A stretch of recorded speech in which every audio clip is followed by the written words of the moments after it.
Hello, all, and welcome back. My name is Rachel Jones, and I am a sales coach for entrepreneurs. I also help with fractional sales management. And today, my guest is, I'm so excited as a sales human to have her. Natalie, do you want to tell us a little bit about who you are and what you do? Yeah, my name is Natalie Tincher, and I founded a personal styling company, BU Style, in 2010. We are New York based, but expanding virtually. And I work mostly now with executives, founders, entrepreneurs, women, and visibility, and really, Mhm. especially in post-COVID, working on their style brand. Right. I think we all got that mullet going on during COVID where we were like professional on top and yoga pants on the bottom. I had a um, literal hair mullet. I had a pixie cut, and I would have to have my husband take our oh, scissors at home and no. cut it off. That's wild. Well, today we're going to be talking about dressing for success, which I think, is something that I try to instill in a lot of the sales reps that I'm working with. And I think it is really impactful with, like you said, you're working with executives and people who want to be promoted in their career. And how you present is how people, I think there's a study that's like, what, you have 7 seconds or something like that for people to make an initial impression for you somewhere Yep. in that time frame. Yep. So what kind of started you and sparked your passion on the personal styling and image consulting that led you to start your small business? So it was so interesting because I moved to New York City, Mhm. and I loved fashion, but I'm born and raised in the Midwest. And so Yeah. I didn't fully identify with New York, all black. There was a certain look at the Mhm. time that I just didn't, I liked it. I was interested, but I also am a cheery Midwesterner. And so I remember having this moment of not going and doing certain social things because I didn't Mhm. feel aligned in my own style, even though I personally loved fashion. And I also felt like the fashion industry isn't as warm and welcoming if you Mhm. aren't an insider. And I was not a little small town Indiana girl. I wasn't an insider in New York. So Mhm. I decided to do some research, and I thought, wow, I've always taken my friends shopping and I've always Mhm. loved helping them feel amazing. There has to be other people that are not the 1% that are looking Mhm. to figure this thing out. That's their own authentic style. So I went to FIT. I got certified in what's called image consulting. There were maybe three other personal stylists at the time when I did a Google Wow. search that had like high heels and lipstick and their stuff. And I was like, no, I want to Mhm. work with busy people. Like, I want to work with Right. women doing the damn thing. And so I just decided to start a business while I was still working as an editor, figure out my own style. I was leaving Mhm. a dogmatic religion. So I was also able to not be as modest as I had to. And so it was Mhm. really so much in tandem with my personal journey, as personal style is. And that's why I'm so big on bringing authenticity forward, but also understanding how you want to interact with the people in a space and connect with them. Well, it sounds like you're a good friend to have if you go shopping with your friends. I am that friend that's like, just dress me. I just pick out the things, I'll wear it, but I don't know how to go shopping for myself. So what you Yep. offer is invaluable to folks like me. Now, like, and talking about it going into my sales career, when I started out, I was a nanny and I moved over into sales, and those are very different appearances. So, can you kind of explain a little bit how appearance and career success works together?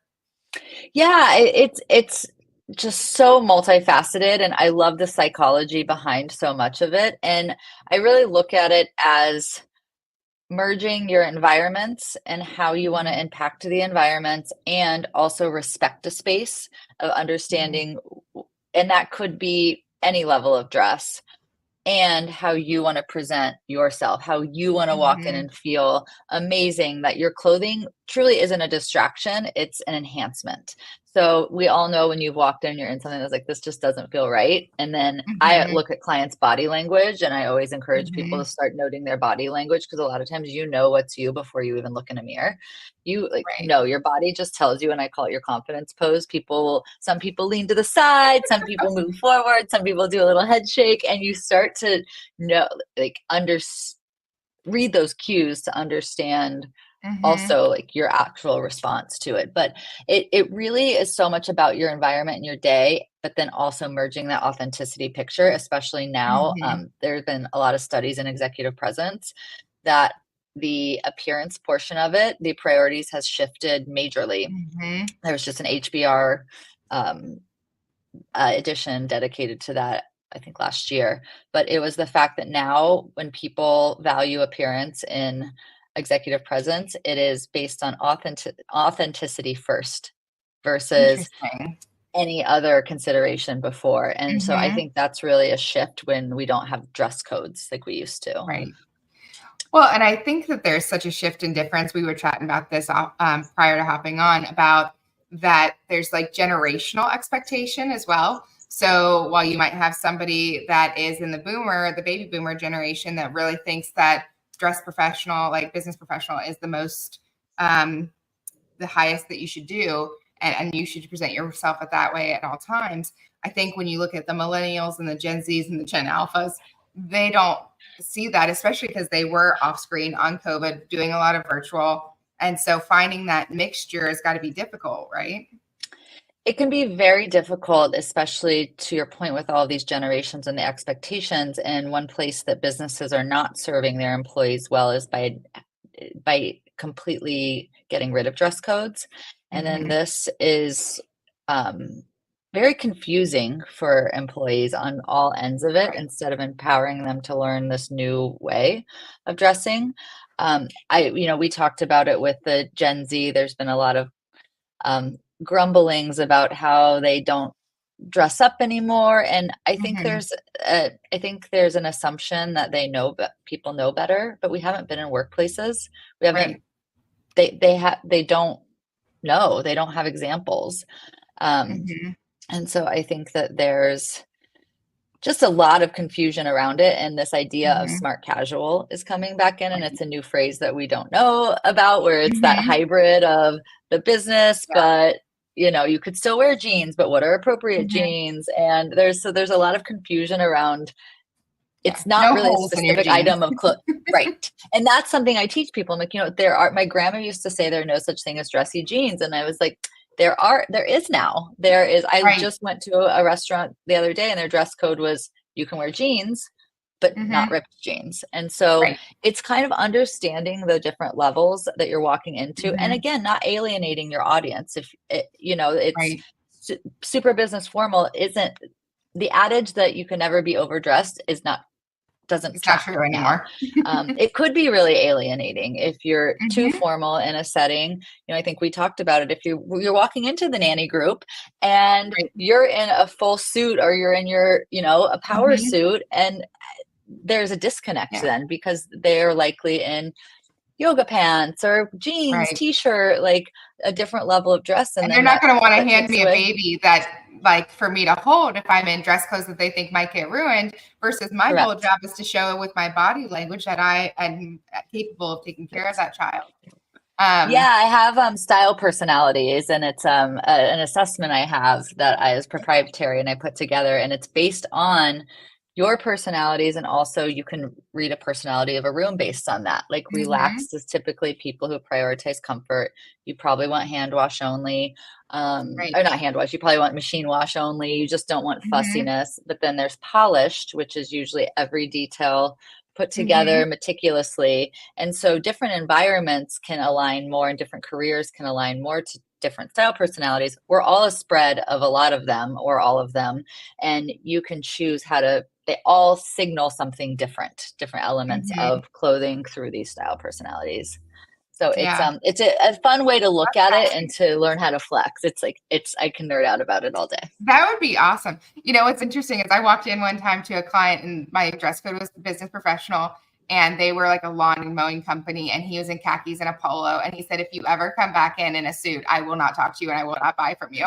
And I was like, hurt. So I showed back up in like jeans and a t-shirt the next time. And it was a nice shirt, but like, it wasn't anything that would make him feel uncomfortable, feel like he couldn't get like down to brass tacks and talk to me. Exactly. And like, if you had been encouraged, I call it this concept of dress for your day. And it is, you look at your schedule, you think about who you're going to interact with. You look at the weather, you look at, are you going to be on your feet a lot? Are you going to be sitting a lot on Zoom, in person? Pick out your outfit and visualize yourself for 30, 60 seconds moving through your calendar. And a lot of times again, you'll say, ooh, that's going to be itchy, or nope, that client, I'm Yeah, going to feel either too dressed or underdressed. And right. so then you can make adjustments that find that middle ground for you. Hmm. I think the perk of working with someone like you is, one, individually, I think it's fantastic. But two, as a manager of humans, it becomes a really uncomfortable conversation when you have to address dress code. And I've had male counterparts that said, I can't address it with this female on my team that's coming in with inappropriate clothing for what we're doing. Is there a way that you can have that conversation? And I have, and they've not always gone great. So we've brought in experts in the past with clients that I'm working with to talk to the team about what is appropriate and what is not, because then it becomes that you take the emotion out of it. Yes, 100%. And you're coming in as an expert too. And Mhm. also, everybody, I mean, putting clothes on is something we all do every day. So it is Right. one of those common things that we all have to do. And so to have Mhm. somebody come in as an expert too and make it fun, make it a place of self-discovery. And that's the lens I like to look Mhm. through it of, here's style personalities. It's not this is cool or that is cool or this is right or this is wrong, but you have Yeah. to understand the education and the implications around what you're communicating and how Mhm. other people may receive it. And so let's put some Right. intentionality and start looking inside and figure out, how do I reach my goals? How do I dress appropriately, but how do I bring myself into it? And so it's Mhm. for me, I say, the way my approach is, it's such a study of humans. I don't Right. say I'm in the fashion industry. I'm in like the human behavioral, Mhm. juicy, like let's look inside. And Yeah. then my medium is wardrobe. Now, in the world of virtual, you and I, we could see our shoulders basically in this.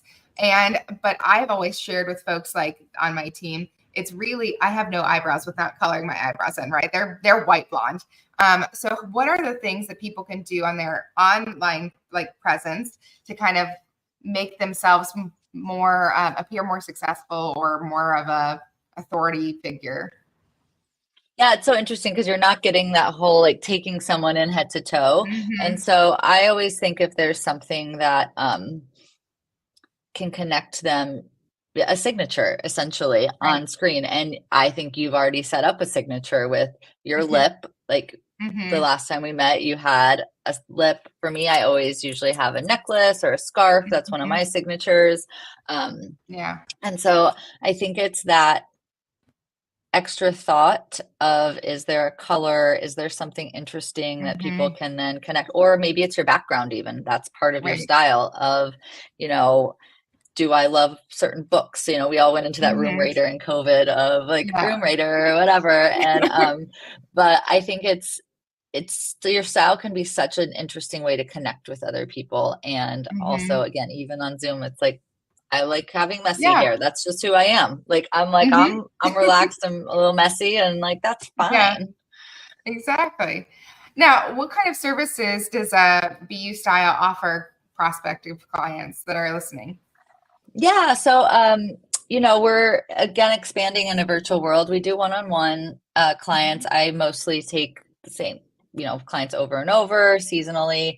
We have virtual hour-long sessions for anyone that just Hmm. has any questions that you have. I'm also really excited. I just launched a virtual course for executive founders, entrepreneurs, that is exploring all this stuff we're talking about, how to align your visual messaging with who you are. And we look at the different buckets of your life, like weekend, how can your weekend support you, your high Hmm. impact moments, your everyday work. We look at body, dressing your bodies, the Hmm. implications that has if you're maybe walking into a room full of men, how do you want to come Right. across? Or if you're walking in a room full of women or millennials or boomer, like really Hmm. understanding how you want to show up for all of these spaces, because there's little nuances of all of it. I kind of say we're exploring the ands of your style brand Yeah. of, it's fluid and it changes and it should support you. So it's this really yummy 12 participant women, female identifying, that is launching September 26th, which I'm excited Okay. about. But we have all the services on our website too, and um, newsletter if people just want to be plugged in and get fun things, resources and guides. But Mhm. And if they want to participate, I believe you said that September 19th is the last day to sign up. So I will last day post to the sign up. link to your course below. Yep, you, But I just you want can to confirm. post the link, and then I'm happy to get on a call with anyone. And we also have a handy downloadable sheet if your company offers any educational credits that you Okay. can just submit to your employees. And I'm also companies that are interested. They're a lot of times they'll want me to work with their senior leadership, and this would Mhm. be the type of curriculum that I would bring in to work with corporations. That's very cool. Now, would you also be able to do like a speaking for the entire team and kind of what the expectation Always. is to set it for people like me that don't really particularly want to have that conversation? Yeah, I mean, and that's part of it is I do Mhm. challenge companies that come in. I said, if you don't have a dress code, that's step one, Right. is that we do need to provide education and an anchor. Mhm. And dress codes can be inclusive and they can be actually a place of freedom because most Yeah. people do want parameters defined and they want to know these are my parameters. I can play within the parameters, but when there are no Mhm. parameters, then you can't really, it's hard to have those conversations when you don't have a parameter set, an Yeah. expectation set. So that would be step one. If Right. there's not, it would be a audit of your dress guidelines and then Mhm. education around it for an entire corporation. Okay. Yeah, I think that the with you might be doing them a disservice if you do not have that dress code because what happens then is if I'm in sales and I send somebody in jeans and a t-shirt into a lawyer's office, they are not making that sale. It just they're not going to unless it's like a really laid back lawyer, but if it's a law firm, Yep. there's no chance that they are working with us. So just really I think that sets them up for success financially too down the road.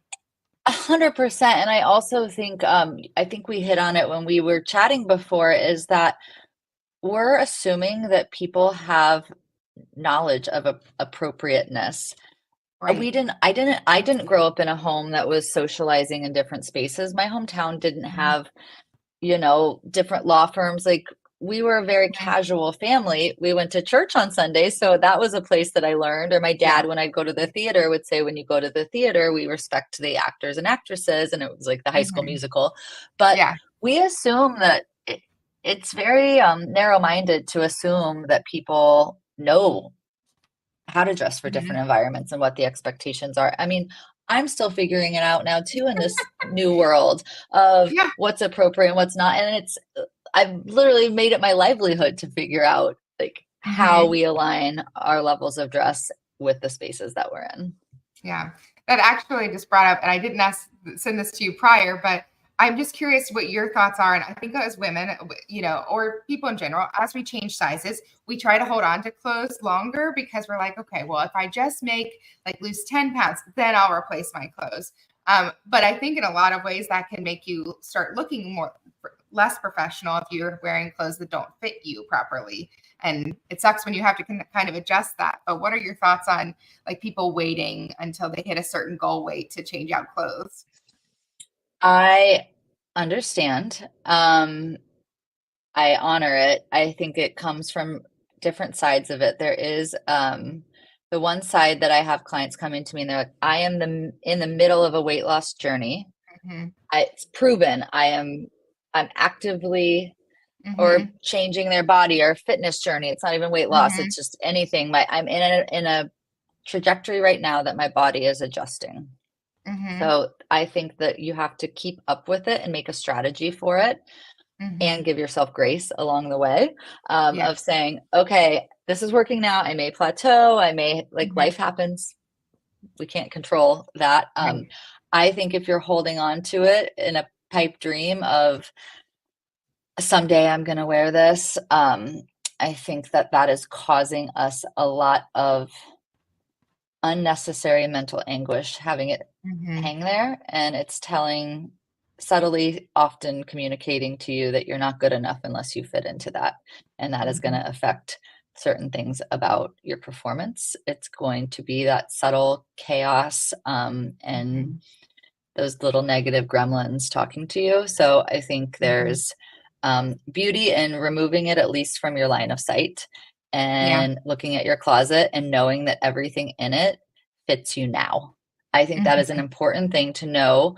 If I grab any pair of pants off of my hanger right now and put it on, it's going to fit me, or at least know within your current weight fluctuation or Mhm. body fluctuations or whatever Mhm. that is, to know that like this is what works for me, because there's nothing worse than putting something on in the morning and it just doesn't fit, whether it's too big, too little, Right. not the right cut. It's Mhm. it can ruin your day. Yeah. Well, I also think women's sizing is so messed up. Like I could be at 8 in one, and then a 12 in another, and then a 6 in like it, it's such a wide range. Like versus Don't I even feel get me like men's started. clothing is it's 36 inches on the Cincy, or this is the neck thing. Like they have actual sizes that make sense. I don't, They have and we don't have measurements. pockets, we don't have measurements. Like it's frustrating in that. I got so frustrated with it because it is a tool for manipulation within companies, and there Mhm. is vanity sizing is a real thing. Mhm. And they use it to just psychologically mess with female consumers. And there are actually no government standards around sizing. So I did actually, and we can link it if you'd like. I did a deep dive in an entire podcast episode on why sizing is Okay. bullshit. That- And it goes I through would love the to listen to history that. of sizing. And then it also doesn't talk about proportion. It assumes Yeah. that we're all a certain shape. It's just, it is Mhm. completely messed up. And that's so much education of understanding that also just immediately can tell your brain. I mean, I have Yeah. 4 sizes in my closet right now. Right. Right. It we all do. It's Mhm. normal. It sucks too. I'm like, it sucks Yeah. that we have to deal with Well, that. especially if you're ordering something online, you're like, I don't know, maybe I'm that size. I have no idea. I know, and they're Um, cracking down on return policies, and it's like, okay, well then yeah, standardize. Make your sizing charts right. correct. They're not Right. correct even. None of them are correct. If you like, okay, I measured myself, it says I'm a medium, and then you get it and it's either way too big or it's way too small. Yep, Like I did the measurements, I did the homework you gave me. Um, exactly. well, so can you give me like an example of how a change in personal style really impacted one of the clients that you were working with and how it changed their career trajectory? Yeah. Oh gosh, I have a lot of those stories, which that's what I do, and it's why I love what I do. I think we have another. I have one story for I think our next question, but my first one is that I got an email. So I had somebody going into a promotion and she didn't feel like she was having a lot of imposter syndrome.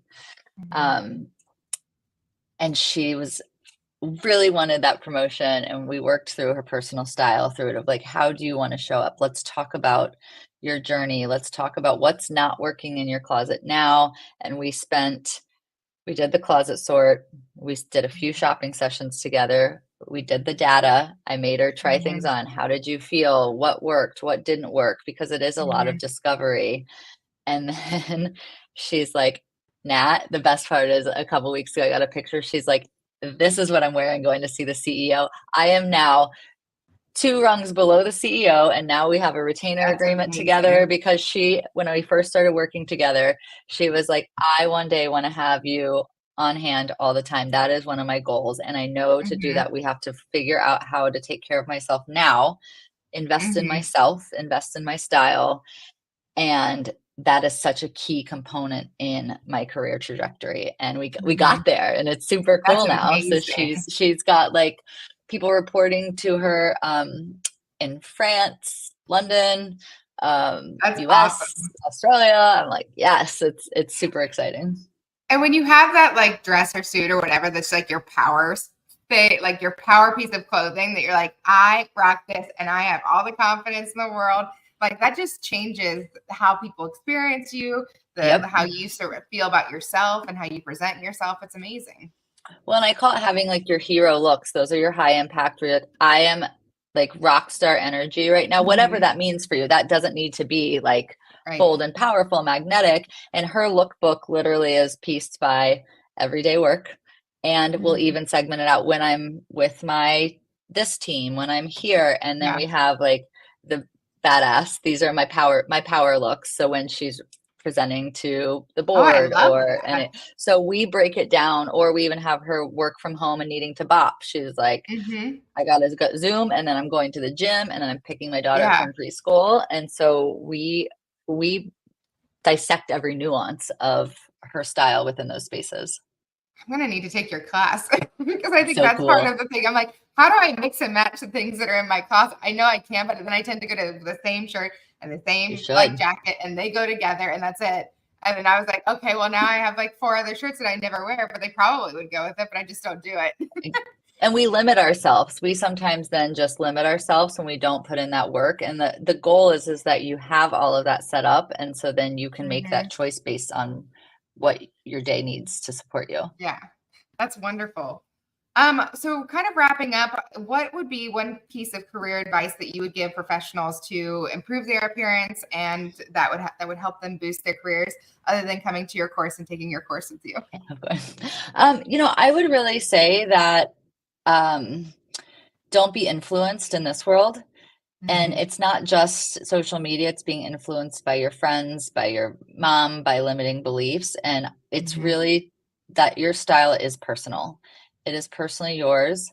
And it is such an opportunity to make an impact and to support you holistically, to support you mhm, mentally, and to show up authentically. So, my advice would really be don't go on Pinterest and say, I want to recreate this outfit. You're not mhm. that person in that outfit. Right. And to stop worrying about what trend is cool or not cool. Like we are in a Mhm, world of micro trends. So I would say step one is really shut out the noise and mhm, look at it from the lens of yourself. And that does take work, that takes confidence, that takes body acceptance, that mhm, takes um, it takes restraint, it takes intentionality, but it will mhm. pay in dividends. That's amazing. Well, is there anything else you'd like our viewers to know before we hop off? No, it's just I can talk about all of this all day. I think it's also I think one piece of advice for viewers is just to ask when it comes to dress codes too. Mhm, I think oftentimes we're afraid to ask, and if people don't have an answer, keep digging. And mhm. you deserve to know what is appropriate or not appropriate, and Right. what the expectations are. And so if wherever you're going doesn't have that expectation, it's completely okay to say, even if in a sales, like if it's a new call or Mhm. a new lead, go in and say, hey, what's your company's dress code? What's your office dress code? What's your office culture? So that way you Yeah. can prepare and not be in that moment where you walk in and you're like, shoot, I Mhm. missed the mark. Yeah. You know, what's interesting for men, that what I've seen, if they were like overdressed, I've seen them take their suit jacket off and roll up their sleeves and say, "Hey, you don't mind if I get a little bit more comfortable," and like loosen their tie, to try to mirror the body image of it. I find that a little harder to do as a woman, because if I'm in a dress, there's only so much I can do here. But I do think that's something that I've seen work with men specifically. Yeah, and I think for women, you could do it in a way if you then make that choice, or if you're not sure, plan ahead Hmm. for that. Plan ahead and have wear separates and maybe say, okay, I'm going to wear like a trouser and a blouse. And if I need the blazer, I'll have it. If I don't, I'm going to Hmm. take that off and make sure that you're wearing something underneath that you're comfortable taking the layer off. Yeah, no, that's great advice. Well, thank you so much, Natalie. I am just loving this conversation, and I will So post fun. all of your links and how people can get to you Awesome. and get to your courses below. But I really appreciated it. Anytime. My pleasure. Have a lovely day, all.